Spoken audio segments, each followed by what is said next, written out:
Look at that card. Oh, it's so good. It's so good. It just gives me the chills seeing it even now. I pull it out every once in a while. Hello, sports fans. This is Lionel back with another card opening video for your entertainment. And I was just watching the waning moments of Game 2 of the World Series, which looks like it's going to be a Dodgers win. And I got to thinking, wouldn't it be fun to show you guys all of my best pulls from players who are on the World Series rosters, either for the Yankees or the Dodgers? I've got some absolute smoke shows of players that are on these two teams. And I was just thinking, as I'm looking at Ohtani and I'm looking at Judge and I'm looking at Soto, and then I'm thinking about Kershaw, and then I'm thinking about Jason Dominguez, and I'm thinking about Volpe, and I'm going, I have some absolute bangers of players that are on these two teams, as well as 6 signed baseballs that all have something to do with players on these two teams or with this World Series itself. And I just thought, I got to show you guys. I got to show you these. So what we're going to do is the top 10 cards, which are right here, probably $2,000 or $3,000 of cards just in this stack right here, just right here. Then I'm going to show you guys these baseballs at the end for those of you that are interested in that. But first, we're going to begin with some honorable mentions. These are autograph cards of players who are on the World Series rosters who didn't quite make the top 10. So we're going to start with a card that I literally just pulled today. And I don't know when the video is going to post of my half case of 2021 Topps Heritage. But for a half case, we pulled, I think, all the good cards that were in the case, including this one. Very exciting. Just out of 6 boxes, we got 4 autos, including a Hall of Famer and a red. And I mean, it was just loaded. So Clark Schmidt, literally just pulled this one today. This video is probably going to post on Monday, so happy Monday to everybody. I don't know when that half case will post. It just, some videos get stuck in the queue and it takes a while. But anyway, this is a recent one. This Will Smith to 50. Not the last time we're going to see him in this video. Then we have a Jack Flaherty when he was on the Cardinals. And then we have Tommy Edman, who's definitely making a name for himself right now. And then we have 3 relics. Now, the rule was autographs, but these are too cool to not show you guys. And they're all of the man. I've never pulled his autograph before. But there's a player-worn relic. Not crazy about player-worn. There's a game-used relic from opening day. This was a box hit that I just happened to pull from, I think I opened 1 or 2 random packs at a hobby shop once. And then this is pretty sweet. This is from Heritage to 99 because it's a gold and it has a little pinstripe in there.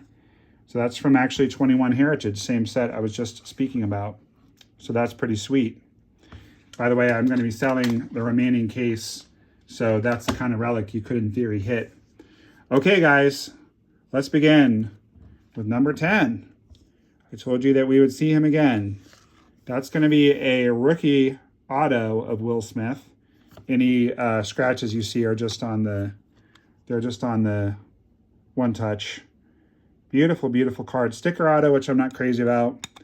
Pulled this one from the pack back in 2019. Has a book value of $80, at least it did last time I checked. So beautiful, beautiful, beautiful card. We'll put that up on the stage.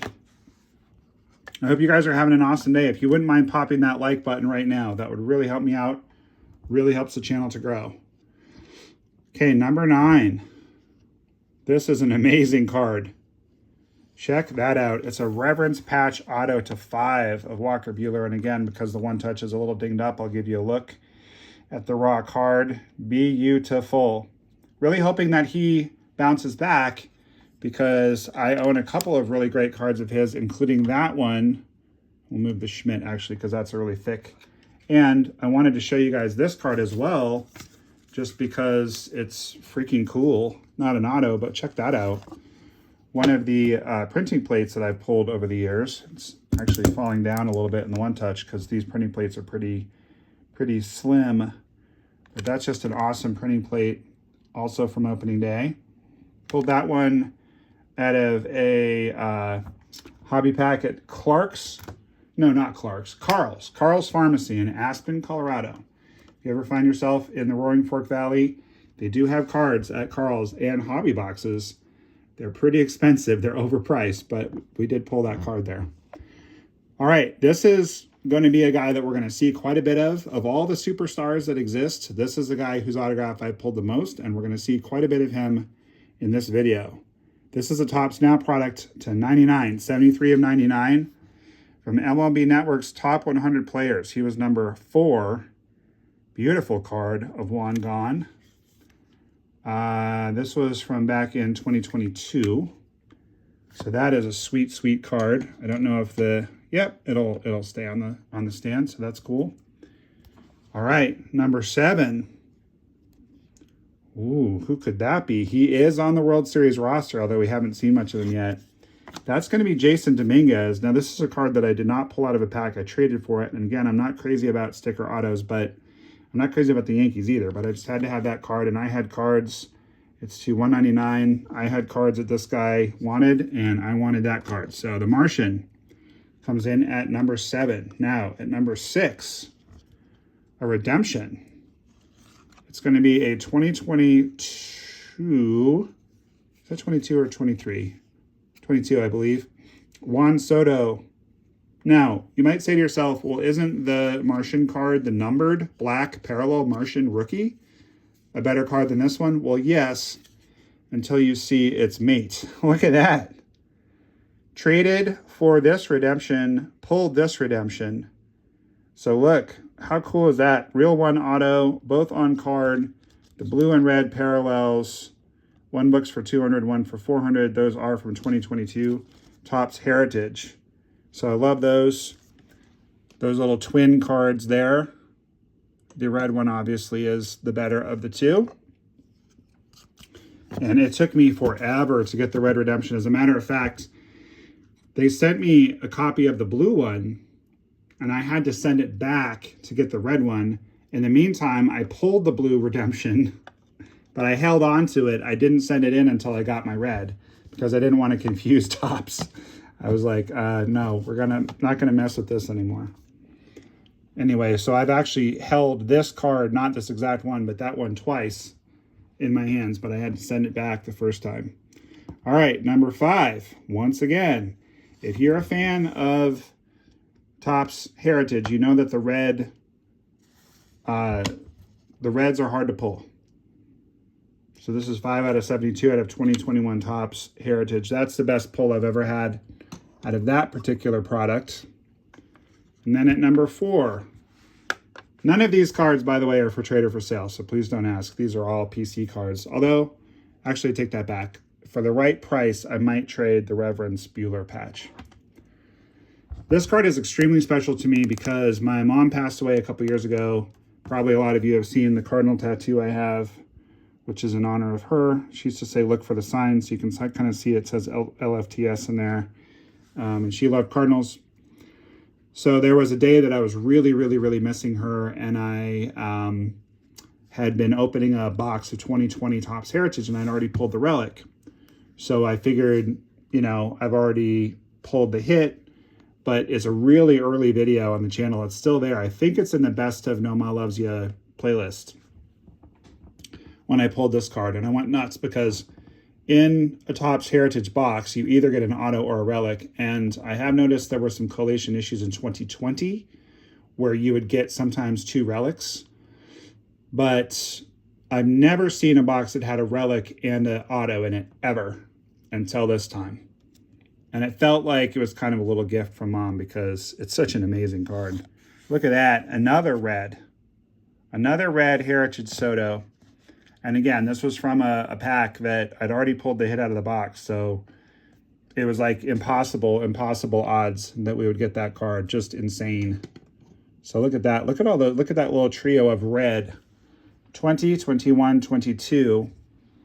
If you have a 23 or 24 red Juan Soto auto that you'd like to trade me, I'd like to get the set. Might as well.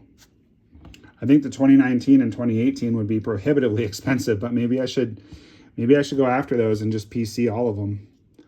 All right, number 3, not Juan Soto. Although we do have one more Juan Soto coming. That's one of the best cards I own. You guys are about to see number 2 and number 1. Number 1 is at least tied, if not the best card I've ever pulled. And this one is pretty close. Might be like number 2, or it's close. All right, but this card, check this out. Pulled this when nobody knew who this guy was. Do you recognize him? Look at that. To $4.99 Volpe. Look at the refraction on that card. It's beautiful. Refractor, first Bowman auto. Back when he wrote his name out totally. He doesn't do that anymore. So that's a beautiful card, and that's a good one for a lot of reasons, but including the fact that he does not sign that way anymore. All right, numero dos. I think I'm gonna put these together, and we're gonna move the Schmidt and actually move that one gone back and move the Smith so that we have room. No, I guess we don't have to move the Smith. I just want to have room for these last 2 cards. Okay, we'll put the trio of wands together. All right. So this card, I told the story in the 2021 case that I opened, so please keep an eye out for that video because it is really good. I bought a case, but I only opened half the case because I pulled all the autos. So I was like, I think we're done. But out of a case of 2020 Topps Heritage a number of years ago, before I had the channel, I pulled a Bob Gibson autograph in the first box. And I thought, this is the case hit. There's no point in opening the rest of this, but I did anyway.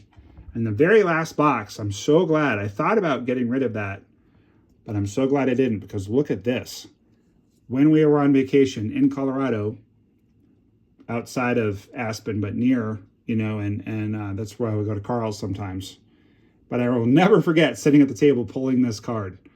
My family were all out, and I was home just chilling, opening cards. And this is just one of the best cards I've ever gotten. Look at this beauty. Oh my. To 25. Mad Max and Juan Gone. Dual auto. I have not pulled very many dual autos. I have a Teoscar and Vladdy that I pulled. Oh, I'm so dumb. I should have included that card in this video. I forgot that Teoscar was on the Dodgers now. I should have included that one. Anyway, it's a banger. And yeah, here's Juan Gone and Scherzer together. And then last but not least, the card that has probably brought a lot of you to this channel, because since he went 50-50, the views of this particular video have gone like this, and then they spiked. And it's almost to 10,000 views. So I'm pretty sure a lot of you guys have discovered the channel and subbed through seeing this card. It was also featured on If Sports Cards. And I love Ian so much. And I quibble because it was an honor to be on. I've been on twice. Love Ian. He did rank this a little lower than he ought to have because he was comparing it with the base.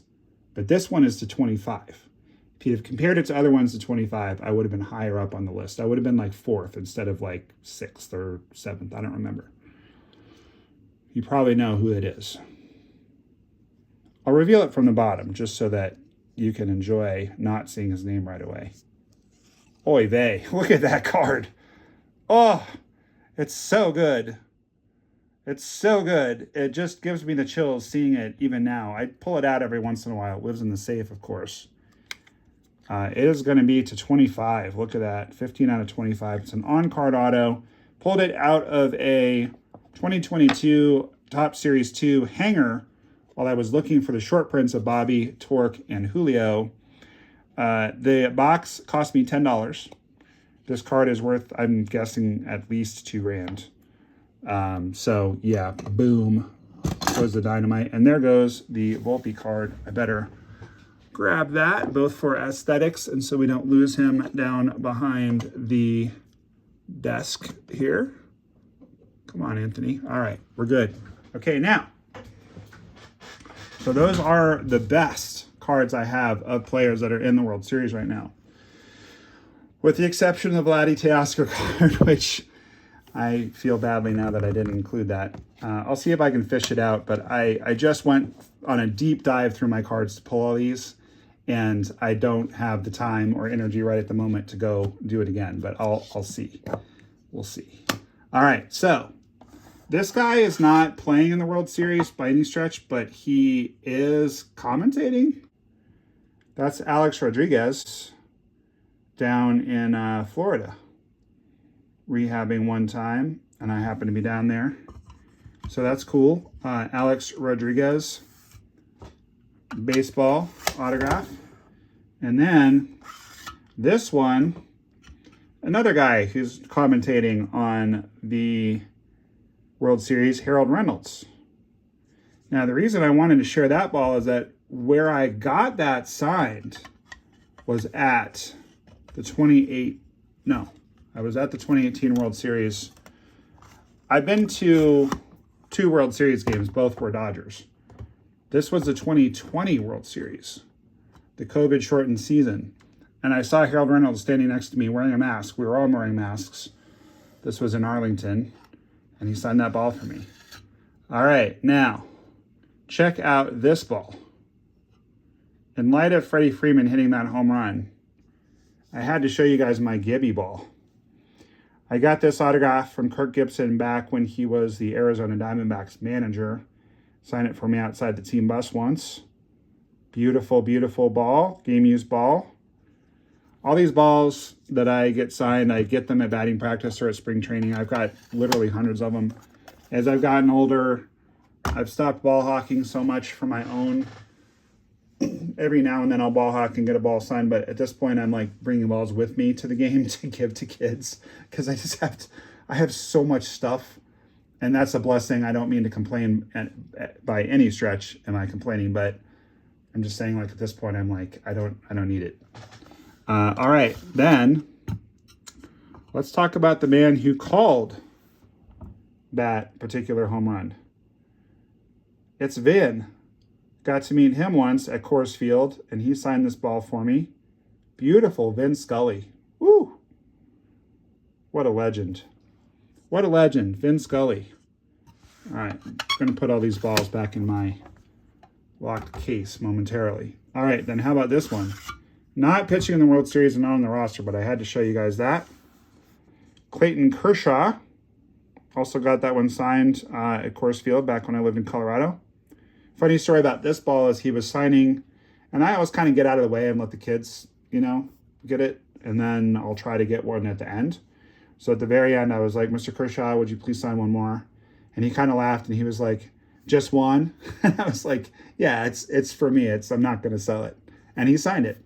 So that was pretty cool. Like, I think he figured because I'm a man, I'm not a kid, that maybe I was going to try to get him to sign a bunch of stuff and sell it, but I don't do that. So, Clayton Kershaw. All right, last but not least, guys, in the baseball genre, this is a ball that I acquired many years ago. So I'm friendly with Don Wakamatsu, who is the former bench coach for the Texas Rangers and manager of the Seattle Mariners. Also played in the major leagues for the White Sox. He has a charity called the Walkway Foundation, and his last name Wakamatsu. His nickname is Wak. Everyone calls him Wak, not Don. It's WAKWAY Foundation. So check it out. The Walkway Foundation is awesome. They do a lot of interesting work, mostly with drones, actually. Using drones to fertilize crops, using drones to make the world a better place. It's really interesting stuff. And a lot of initiatives through his nonprofit to teach kids and get kids interested in drone work and just helping agriculture through drones, and especially small farmers. It's fascinating stuff. So I helped him with some auctions. I was on his board, and I did some fundraising with him. And back when he was playing and coaching, he got a lot of really, really cool autographs. And one of the things that we were auctioning was this ball. And I did a bunch of research, and I figured out that this ball was selling for around $500 authenticated. And I do have an authentication from WAC, not PSA DNA, but this ball is worth a lot more now because it is on an official Major League Baseball, a pristine official Major League Baseball. It's gorgeous, and you can probably guess who it's from. This ball is worth at least $1,000 now. If I was doing it as an investment, I'd be very happy with how the investment turned out. But I was doing it as, hey, I don't have that guy's autograph. I'd like to have it. I know this is legit. I know Watt got it from him. And I'd like to support Walkway. So, do you recognize that? what's super interesting about this is that it is the same player. So this is a Shohei Ohtani signed ball, but he changed his signature in 2022. So this is the first year that he changed it. I don't know why. Neither of these autographs to me appear to have an S or an H or an O. They don't really look like they say Shohei Ohtani. The ball is inscribed with his number, which is super cool. They don't all have that. I know they're both real because this is top certified, and this walk got out of the Angels clubhouse, like directly from Ohtani. But it's interesting. I'm guessing it had something to do with writing it faster as he got more popular, because you see that happen. I mentioned it with the Volpe. Volpe doesn't sign that way anymore. Like Juan Soto's autograph has not changed at all. If you look at it, it's exactly the same. But Volpe's has changed a lot. I can see where it would take a bit longer to sign the one on the left. But the one on the left kind of looks like a scribble, and the one on the right kind of looks like a C and then like an S or something. It's really weird. So, I mean, I'm stoked to have Shohei Ohtani's autograph ×2.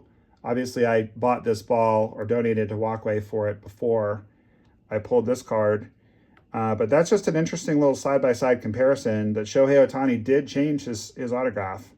I don't know why, but it's cool. And it's really cool to have one of each. It's cool to have both.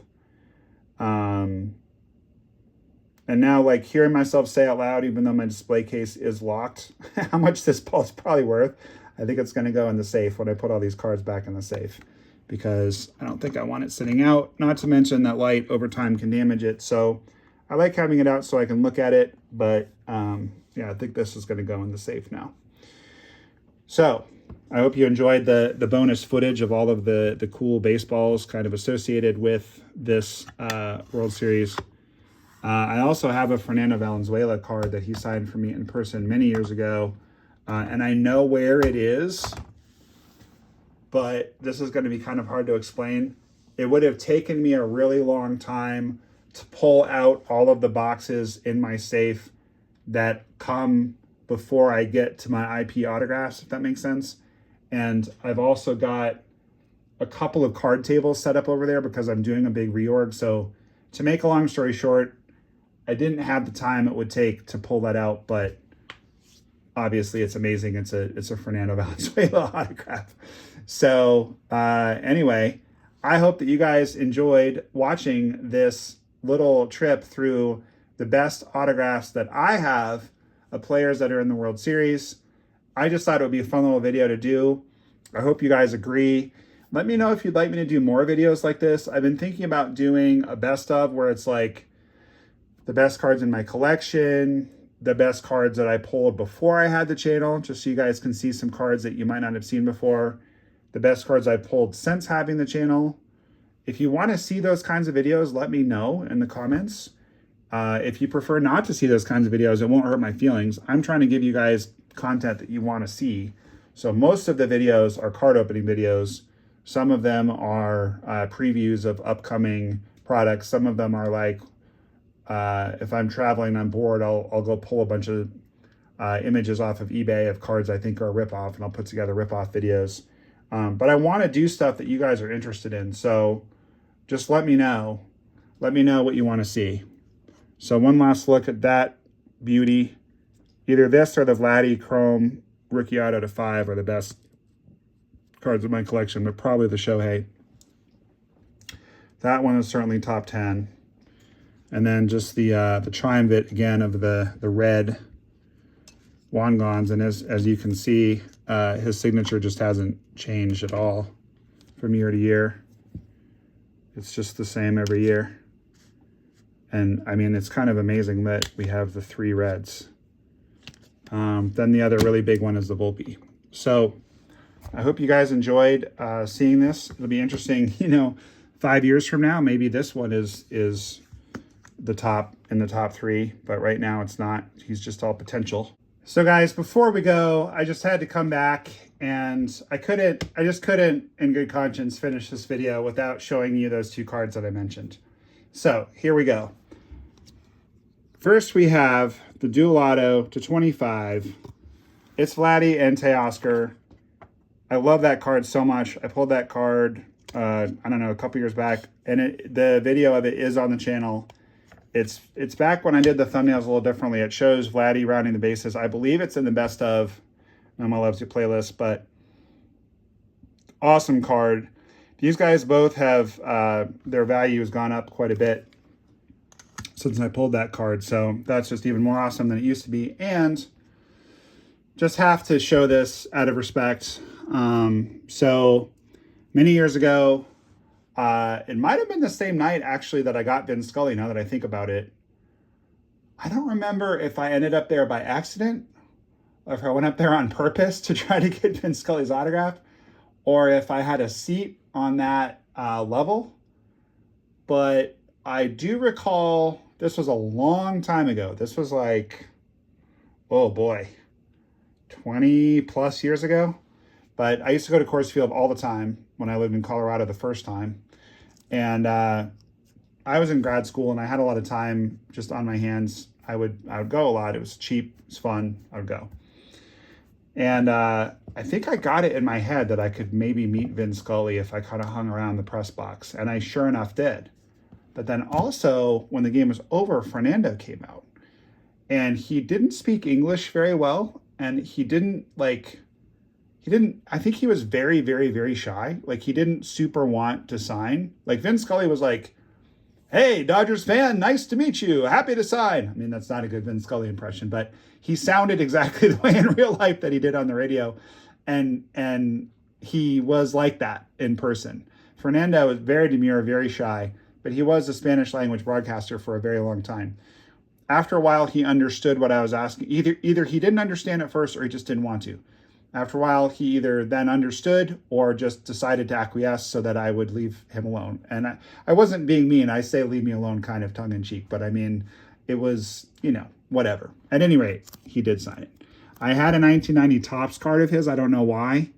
I just had it, and I guess I had it with me. I mean, I was a Boy Scout. Always be prepared. You never know who you're going to see at the ballpark. So I had it with me, and I'm sure glad I did. And look at that just beautiful autograph. Beautiful. Gem Mint 10 auto. I also love, and I don't know if he did this on purpose, but it wouldn't surprise me. He might have signed it diagonally just because he had a really long autograph, but he might have known that if he signed it along here, it was going to blend in with that black. And I love when the players do that. I love when they sign in such a way that you can see it. But I had to show you that card. I mean, what a legend. Fernando Mania, his number rightfully retired by the Dodgers. Won the World Series and Rookie of the Year at age 20 in 1981. Just ridiculous. And I am a Dodgers fan, even though the Rockies are my National League team just because I lived there for so long. But my dad didn't grow up near a big league team, and he used to hear the Brooklyn Dodgers games on the radio, and he liked Duke Snider. So I grew up liking the Red Sox and the Dodgers because my dad had been a Dodgers fan growing up. My dad had played minor league baseball in the Red Sox system. And then my dad ended up living in Boston, and that's where I grew up. So I would have been a Red Sox fan because I lived in Boston, but also my grandfather had played in their system. And he actually had a pink slip when he got cut in spring training, signed by Joe Cronin, Hall of Fame Red Sox manager, which he threw in the trash because he was so mad that he got cut. He really regretted that. He wished he had it later in life. And I wish he had kept it too, because I would love to have it. But I do have my grandfather's Swiss Army knife, not Swiss Army knife, U.S. Army knife that he had in his pocket when his ship was sunk by the Japanese. He survived that. He was a legend. I could go on and on about my granddad. But anyway, prior to being in World War II, he had played minor league baseball for the Red Sox for 2 years. So grew up a Dodgers fan. When I was playing in high school, all of the, in the Babe Ruth League, all of the teams had names of major league clubs. And I was in the lower league playing for the Tigers. That was the year that we won our league. And then I got called up to the Dodgers. And I'm not trying to humble brag. It was just one of the most incredible nights of my life. So I have to say it. I hit for the cycle in my first game at the higher level. It was nuts because I guess I didn't know any better and they didn't know how to pitch me because they hadn't seen me before. It was bananas. It was bananas. Not even the best game I ever had. I had another game where I hit 2 home runs and drove in more runs and went 4 for 5. But that was at the lower level. This was easily the best game I had at the higher level. And I mean, hit for the cycle in my big league debut, for want of a better word. Anyway, you now know way more trivial stuff about me and my family than you probably ever wanted to. But if you're still here after almost half an hour, you probably dig it. So thank you guys so much. I already asked you guys earlier to like. If you haven't subscribed, please subscribe to the channel. If you support me on Patreon and become a member of the YouTube channel, you will get all kinds of awesome perks. Those are all detailed on the homepage of Noma Loves Ya. Actually, now it's called Noma Sports Cards on YouTube. So, I've shown you all I can show you. I've given you all I can give. I hope you loved it. I loved it. I loved it. This was a really fun one. So again, let me know in the comments if you want me to do more like this or not. If you like Noma's story time, if you like me showing you cards I've already pulled in the past, or if you only want to see me ripping cards, I'm not attached either way. I want to bring you guys the content that you want. So let me know. All right. Well, enjoy the rest of your day. Enjoy the World Series Game 3 tonight. And keep that big smile on your face because baseball cards are awesome. And Noma loves you. Thank you guys so much. We'll see you next time. Vin Scully, nobody loves you.